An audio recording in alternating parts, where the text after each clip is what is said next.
Well, hello everyone. I hope you're having a great day and I hope you had a great weekend. Dave here from Informed American, talking to you about marijuana, guys. If you support legalization, the Democrat-controlled House just passed just a day or two ago formal legalization to decriminalize marijuana at the federal level. So I wanted to get your thoughts. I don't think we've ever discussed this topic with the group here before, so I'd like to know what you all think of that, and if you are into marijuana legalization. But before I do that, I want to show you something really quick, something just to keep for you to keep your eye on. We may be getting the COVID-19 vaccine as early as this Friday. We may get approval on Thursday from the FDA, which would mean people would start that. It will start the rollout of that. Now, I know many of you are not or are very skeptical of the vaccine, are not very much interested in getting the vaccine, or if you're like me, I think many of you are in the same camp, which is you want to do kind of a wait and see approach. I don't want to be a guinea pig, although the idea of a guinea pig. Who's going to be the guinea pig in this scenario? It's actually going to be the most vulnerable and frontline healthcare workers and people in nursing homes, stuff like that. So ideally there'd be no guinea pigs, but I guess they do have a priority schedule. And that's how it's going to roll out. So just wanted to keep your eye on that. That just passed. That just crossed my path before I came on from Business Insider that we could be getting a rollout of the vaccine on Friday. Now, to pot. Let's go on marijuana. I got first comment here from Caroline Schuring. No, capital letters. Carolyn is not in favor of marijuana legalization. So we got another one here from Sigurd Justice. Everyone involved in cannabis prohibition should be put in prison. So I think that means you're in favor of legalization, if I read that right. And it's something I'll get to. Support for legalization has been growing and growing over the last couple of decades, where now the majority of Americans support legalization. But the problem is, despite what Americans want, marijuana is on the controlled substance list at the federal level. So what this means is certainly it's illegal on the federal level, that they can prosecute on the federal level. And of course, states can or can't, depending on some of the recent stuff that we're seeing, some states legalizing. And I've got a map here. I want to show all of you to see what the state of the country looks like. Now, in my state of Florida, it's not for recreational use, but it is allowed for medical use. That's a distinction there. So you have to go and get a medical card, go to your doctor. I don't really know the procedure. Some say it's strict, and some say it's not strict at all. You can just you can call up one of these places, marijuana doctor something.com or whatever, and you do a consultation. Of course, now what it really is, of course, is it is a business, and marijuana has become big business. And I believe I got in the story here from CNN Business. Yes, I know CNN's fake news, but it's actually a well-written piece here, very informative. I think it's a $19 billion industry, legal, of course. So I don't think the drug dealers aren't filing tax returns, but that's what we have from the now legitimized businesses that have come up over the last few years. Think of California, places like that. But the problem with marijuana being on the banned substances, controlled substances list at the federal level, is it does certain things. It prevents. Even where marijuana has been legalized at the state level, at the federal level, since it's banned, you can't do things like get a business like in California can't do business with a normal bank because federal law makes that illegal. So this bill here that was passed by the U.S. House of Representatives represents a step forward to that. So let me get into the article here. Yes, I know, fake news. Cannabis just got a victory in Congress, but the industry and supporters may not want to get too excited yet. Of course, the U.S. And we'll talk about that because even though the U.S. House passed the bill, it still has to go through the Senate, which is Republican-controlled. And we'll get to see Mitch McConnell's reaction to this passage in just a sec. They passed the bill to end the federal prohibition on cannabis, but Historic vote, which will be put into law, will be monumentous for the emerging multi-billion-dollar cannabis industry and broader social justice movements, but ultimately it's largely symbolic. But this is to let you all know, guys, that this is coming at some point. It may not be this bill, and it probably won't be this bill, but this is coming for, I don't know when, but certainly within the next couple of years. We could see a bill similar to this finally get through, and then more states putting these up to a vote. Now, what this one would do, it would effectively legalize cannabis by removing marijuana from the Controlled Substances Act and creating a shared federal-state control of cannabis programs, although it does not force states to legalize. So I think maybe conservative-minded people, I know that's kind of the majority of the watchers of the audience here. Kind of, you don't want, you let states choose, right? States' rights, more of a federalism. So I think in that aspect, this is a good thing. I got another comment here from Bambi Compton. Yes, some people want an alternative to pain management. That's a great point. I got another one here from Donald Aho. Canada and now Mexico has made it legal. I didn't know. I know certain places in Canada. Yes, I didn't know about Mexico. Now that's interesting. Mexico has made it legal. Because one of the things you hear about here in the United States is it's about drug smuggling from Mexico and all that sort of a thing. I wonder what that would do to that if it's freely available in Mexico. But of course, it creates bad incentives, getting that stuff in the United States. But even further, I don't even know if that's such a big concern. I mean, you still get cartels trying to bring marijuana over the border, but it's become legalized so much here in the United States, in many states, and what that did was allow growers to pop up and produce their own stuff. So I wonder, maybe you get a little leakage out the back door or something like that. I mean, essentially, now that that's happened in different states here across the country, is we sort of becoming self-sufficient, if you want to use the term, with our marijuana production. I'd be curious to know that. So that's sort of it's maybe one thing to consider is the drug war aspect of it. Not that, of course, on the other hand, you say, well, if we could end the drug war by making all drugs legal, that way the drug war ends and there's no prosecutions because it's all legalized, or trying to crack down hard on it. But at least you eliminate that cartel element. I think that is an important thing. The organized crime element is put out, and then you just have producers and consumers. So that is interesting, Donald. I didn't know that. I also want to go back to Bambi Compton's post. Our Informed American editor, Rodney Johnson, has been writing about this for a long time, about the benefits of medical marijuana, and for those with different ailments that the traditional pharmaceutical stuff it just doesn't work. Because you probably heard the stuff about seizures and all that, and certainly for pain management, opioids like what's the bad one? It's at the tip of my tongue here. Oxycodone, stuff like that. Horrible. Destroys the insides of your body, destroys your liver, messes up your gut, high dependence, as opposed to something like marijuana, where you may get a little bit dependent, but it's nothing like oxys.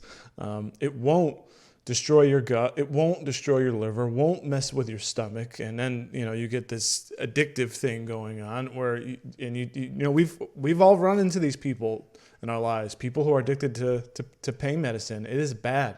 It is a horrible thing because your body becomes desensitized to it. So they need more and more and more. And I knew someone who had a back problem, taking so many pills just to get to level, just to get to even. Every little thing, as soon as that medicine wears off, it's like instant debilitating pain, and you got to take more pills. Meanwhile, it's wreaking havoc on the inside of your body. So I agree 100%, Bambi. This could be definitely, even forget recreational use. Leaving that aside for the moment.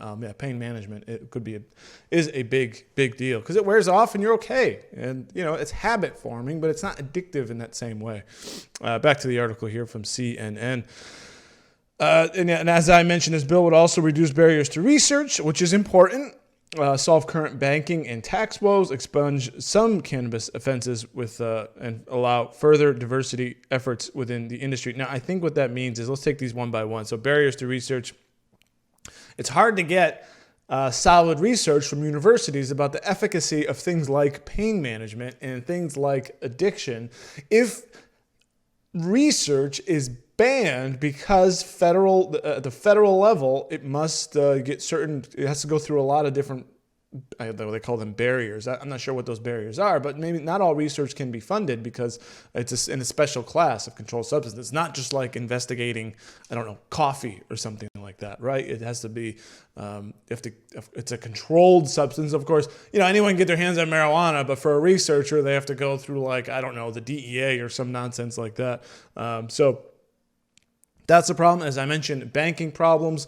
If it's banned at the federal level, you can't get...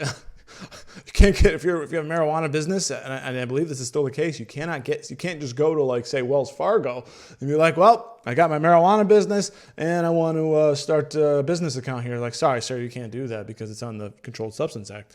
It would be the equivalent, although it sounds silly, of if you were a crack dealer and you went to Wells Fargo and asked to open up a business account. It's literally the same thing. Of course, it's different, but here I am in a state, say California, wherever, where it's completely legal, but yet I can't my ability to effectively do business has been severely hampered. Then, of course, tax issues there. That makes sense. And then they want to expunge, I guess these would be federal offenses. State offenses would stay, but any kind of federal investigation. And then further diversity efforts. Now, I think what that means is they want to use federal dollars to help support minority-owned cannabis businesses, which is interesting. And so, we got here, in terms of Mitch McConnell here, the quote here, I would give it less than a snowball's chance of passage in the Senate, said drug policy expert John Hudak. McConnell's not inclined to pass this. So this bill will die. So even for those supporting it or not. But here's a map. Take a look at this. Here we are. And I'm just going to call this a green wave, to borrow from election. Now you see all in dark green, where it's this thing got a little crushed here a little bit, but recreational and medical cannabis. So all of the West Coast, now newly in Arizona, newly in Montana, newly in South Dakota, and also newly legalized in New Jersey. Now, and also Mississippi just passed medical cannabis, joining all these other states in light green. And so, you could see this is coming. The more this comes up, now here in Florida, we had one put to the ballot a few years ago, but it required a 60% threshold, which I assume was because the legislature didn't figure they would get 60%. So there could be some of these funky rules going on. But I think as more of this stuff gets put up to the ballot, you will see further and further legalization. It may just get to the point where, look, if we can't pass something in the Senate, or just, year by year, eventually all 50 states it'll be legalized, and then the point will be mostly moot. And then I think the federal government had no choice but to just deal with the reality on the ground. So it is interesting to see how these things shift. And I believe it has a $19 billion. I missed where it said that, but I believe it says it's a $19 billion industry. Absolutely huge. Absolutely huge. Now, we got, I got another comment here from Cheryl Byers. Cannabis, as well as kratom, is a plant. No government should have control over any plant. Drugs that are pharma pills, heroin, cocaine, even those made with plants are poison, not drugs. Hemp can be utilized in many, many ways. Big government should not control what people do with plants. Free the weeds. So Sherry Byers wants to free the weeds. So I understand. Now, kratom I'm not familiar with. I've heard it, but I'm not. I've heard some people have used it to try to get off of certain drugs, but then themselves became addicted to kratom. I don't know. That's just what I've read. I don't know anybody personally with that experience. So I've never tried that. So I don't even know what it's just a plant. Okay. No. Yeah. Should the government regulate plants? Well, I don't know. I think at some level the government does regulate plants already, right?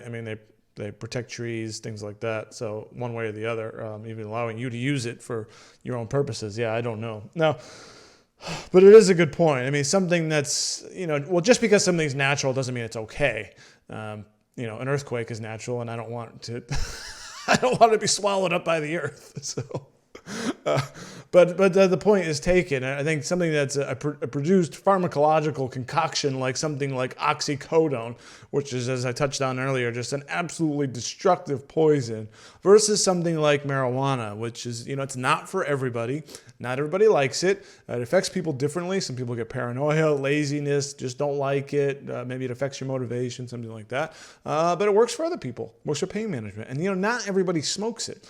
Edibles are a big deal as well. You can get something in a gummy bear or something that's it's not as intense as, like, say, smoking it. It has almost like a time release, basically, and that does different things too. So if you got liver problems, something like that, I'm just using that, thinking of the oxycodone again, you have a chance to take something that's not going to be toxic to your insides and may actually be just as effective.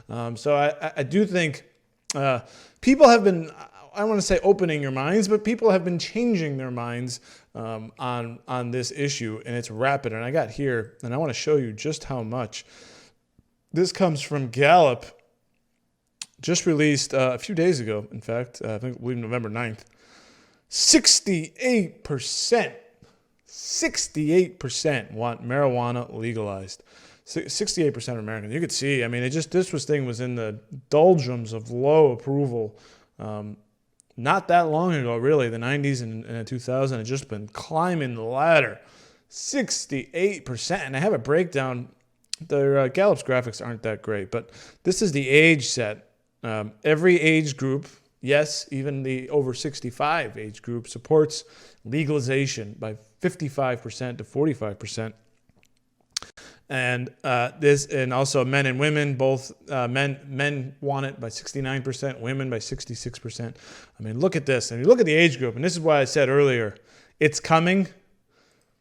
18 to 29, 79%. You just see how as time goes by, more and more support for marijuana legalization will pile up. And that's why I say, everyone, this is coming. So wanted to bring this up to your attention. This particular bill will probably die. And they say it basically has to be passed during this term, this Congress, and it won't. McConnell's not going to take it up. So they may repass it coming up in January when the new Congress starts. I believe it's January 4th. That's right. But we will see this, and we'll see more and more of this. This is coming. Legalization is coming, guys. And I think it'd be good to maybe look into this a little bit more, particularly if it could be beneficial to you, to using not necessarily, because I think you assume, smoking a bong or something, or smoking a joint or whatever. We've kind of moved past that a little bit. People still do that. But there are a lot of different products out there and different delivery systems without having to smoke, which is interesting. It's something you could just simply ingest or drink even, in a way where you have trouble sleeping, chronic pain. This could be that thing. And of course, there's CBD on the other end of there, which has low THC. It's not the thing that makes you high, but CBD it's been shown at least a little bit here and there. And of course, by removing marijuana from the Controlled Substances Act, will allow more studies, more medical stuff to come out. And then we will see, has this all just been a bunch of crap, or is there really, really something to this? It sure would be nice.